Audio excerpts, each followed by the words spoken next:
Hello, I'm T. Bowman. I'm the Chief Operating Officer of Dr. Ruby Payne's company. Let me tell you a little bit about Dr. Ruby Payne.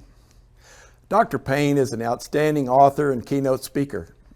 She does speaking and training for organizations that provide a positive voice in communities. She speaks to nonprofit organizations and educators and K-12 schools and colleges. She's very engaging with a sense of humor that leaves audiences wanting more.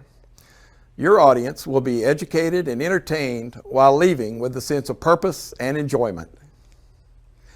She's spoken to national conventions of Goodwill Industries, Habitat for Humanity, Leadership Florida, plus many other national and business organizations.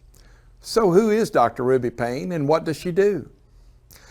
She's the nation's leading expert in socioeconomic diversity across poverty, middle class, and wealth.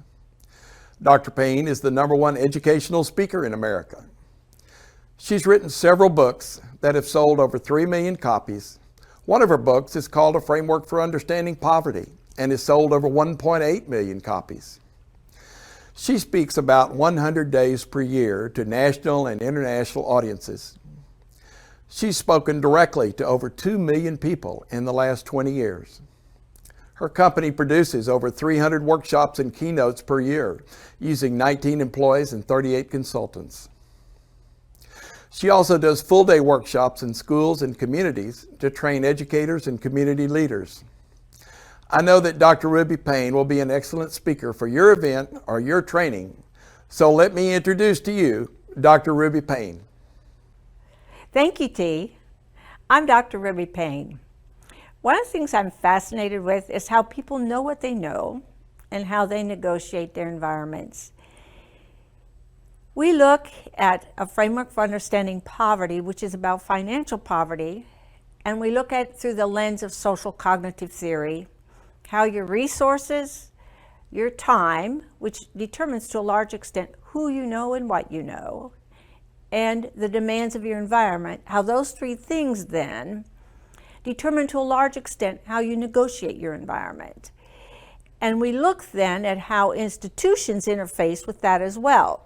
Most institutions are run very much from a middle class perspective, which is one of stability. Poverty is one of instability. And wealth is one of excess stability, many resources. Recently, the work has moved to emotional poverty, how you begin to look at how you negotiate your environment emotionally and how you develop that capacity. And then we have two arms in the company. We have K-12. We look a lot at how you educate students from financial poverty and emotional poverty, but we also have a community arm called Bridges. And in the last 20 years, we've taken over 125,000 adults in poverty through a program called Getting Ahead and Getting by World. And our results are phenomenal. One of the things we say to them, we think you're a problem solver, we think you have to be to survive your environment, but we have some information for you, if you wish to have it, that we think will help you stabilize your resources. And one of the things we've learned in the years we've done this is this, that institutions become pivotal to the well-being of a community because that's how people interface with the community.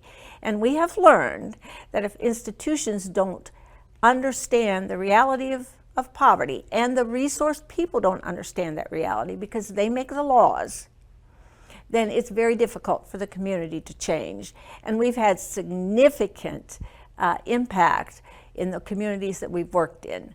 So we would love to work with you. We look forward to hearing from you. I would love to be able to speak with your audiences and work with you as you move toward your goals.